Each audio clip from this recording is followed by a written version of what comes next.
Hi everybody, I'm Beebs Kelley. Welcome back to another video. Today we are going to talk about episode 5 of Meghan's show with Love Meghan, where she had Abby and Kelley over. This episode opens with a flower market, and she's picking out flowers, and she realizes that her beigey obsession is making the gathering of flowers that she's grabbing look far too bridal in the flower arrangements, so she disappointedly comes to the realization that more color is needed. Shame. Much like her wardrobe. So she combines all sorts of peach and beige and green, while gorgeous plants, obviously, not the best arrangement comes of it, which is fine.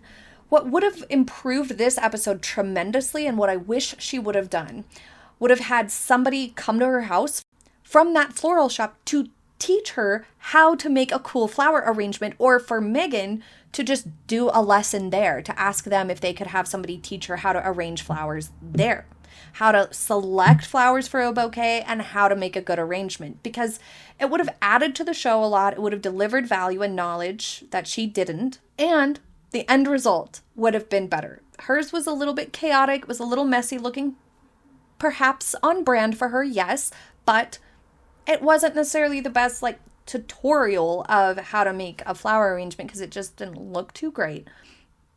But in person, I'm sure it was fine.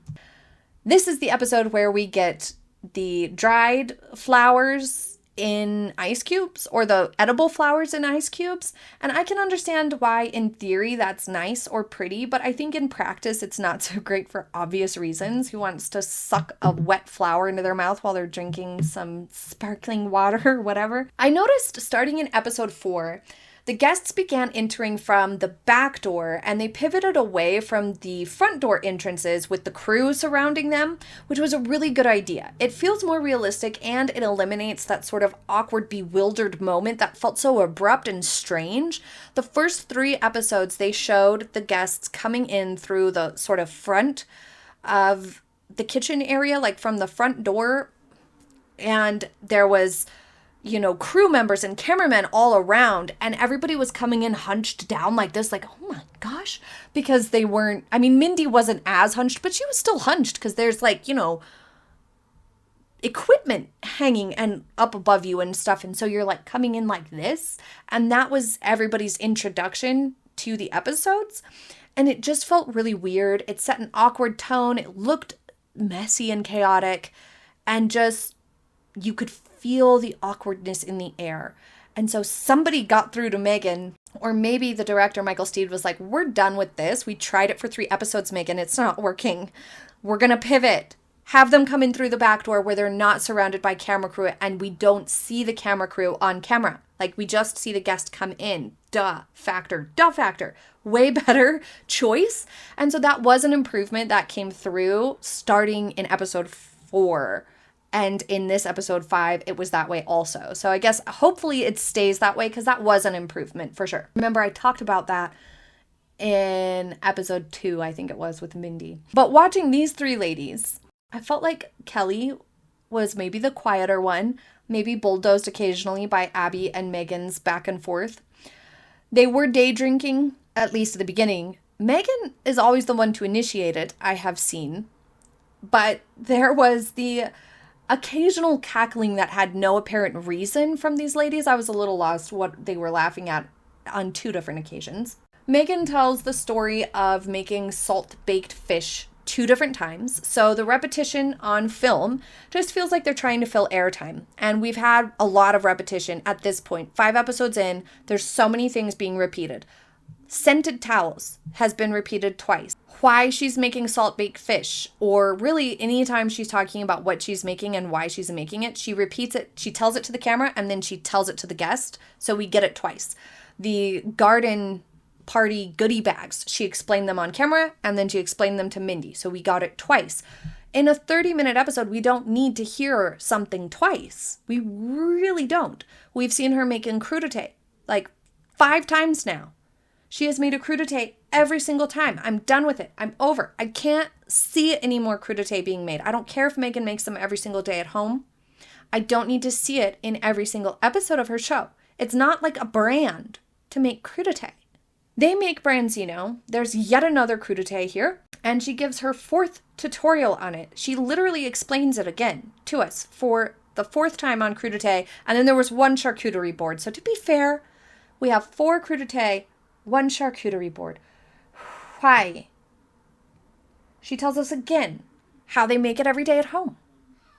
For the 3rd time we've heard this. Please, do we not have any other ideas? Can we not diversify the portfolio of tutorials and recipes just a little bit? And again, crudite doesn't even need a tutorial in the first place. But if you insist on doing a crudite tutorial, keep it to just once, one time. Deliver all you have and go hard on that crudite once. Give us every single tip and trick you can think of, and then back away from the veg and dip. There was much more arranging of food than cooking throughout the entire series so far. This episode is no different. And as many people have noted, the overhandling of food ends up feeling unappetizing. It's kind of off-putting to the viewer watching her fondle salami repeatedly or vegetables, just constantly touching them and fiddling with them over and over. It ends up looking kind of unappealing. Like, I don't really want to eat that, especially because we never hear Meghan talk about how she cleans her hands or washing her hands. It never happens. She also changed how she chops garlic in this episode. Starting in this episode, clearly somebody taught her how to mince and told her to use a bigger knife. Thank goodness. So it took her 5 episodes to get around actually mincing garlic. She still looks like, this is new to her, but she's mincing it better than she did previously. It's a little closer to real mincing this time. Fantastic improvement. She puts flour sprinkles in the salad. Why? How silly. They won't even be visible to anybody because they're going to be amongst salad. Like, why are you putting flour sprinkles on lettuce before the dressing goes on? Why are you doing it at all? That's what I want to know. The big tip at the end when making dessert is to use a small enough bowl for it to look cute. Revolutionary. So worth our time. As the episodes progress, she is making some improvements, which is good to see that somebody was like, we have got to make some improvements here. And she's at least willing to take maybe Michael Steed's direction. Maybe he has, managed his way into convincing her of a few things. Likely they had minimal wiggle room with her though, and so they were like, okay, well, if we can at least change this and that, making some compromises here. They're definitely trying. But also episodes 4 and 5 had the feeling that there was a little bit of a pivot to their approach beginning in these episodes, like halfway through. There were subtle changes.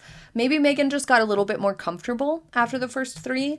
At the same time, the content itself is still really vacant. It's very boring. It's very pointless. Like, why are we spending our time listening to someone say, yeah, you should pick a smaller dish for your ice cream? Duh. Find a bowl or a dish or a vessel that matches the size of dessert you're making or food that you're having. Obviously. Like, why are we wasting our time? The whole thing still feels that it's not worth our time, which ultimately puts it in a place of not wanting to come back for more. Despite the improvements that I have picked up on and noticed, I'm still not like, yeah, this was worth it to me. This delivered me value. I got ideas. No, all of this is common sense and things that anybody who spends any degree of time cooking food and preparing things for their family has figured out already. This episode in particular, I think had a little bit more potential in terms of doing more and doing it a little better, but it still always feels like there's a barrier. Because it's almost as if Meghan is a little bit insecure in this, and the dynamic, as I said, is just so unnatural for her and her guests. And it would be normal for Meghan to feel a little insecure in this. She's not practiced in this type of thing. She's not an expert in these types of things. So that would be normal, but it just doesn't translate well on screen. There's a consistently uncomfortable undertow or undercurrent or element to this that feels like it's rooted in the context of the show. Like the entire concept for With Love Meghan feels sort of unreasonable and uncomfortable, and that's just inescapable. Occasionally a viewer, like we all have different levels of experience and interest in homemaking sorts of things, so occasionally a viewer might see 1 to 2 ideas that feel fresh to them, but the content itself is largely useless Tutorials over things that decidedly don't require a tutorial, dated ideas that we've all seen done before multiple times and multiple ways, and the show lacking direction to when she is cooking. She's not actually giving us a proper how-to. She's not giving us an instructional on how to cook it. She's just doing it and saying, next I'm going to do this and that, instead of like, this is what I'm doing and why, and this is how I'm doing it so that you can do it at home. It's not that type of a show.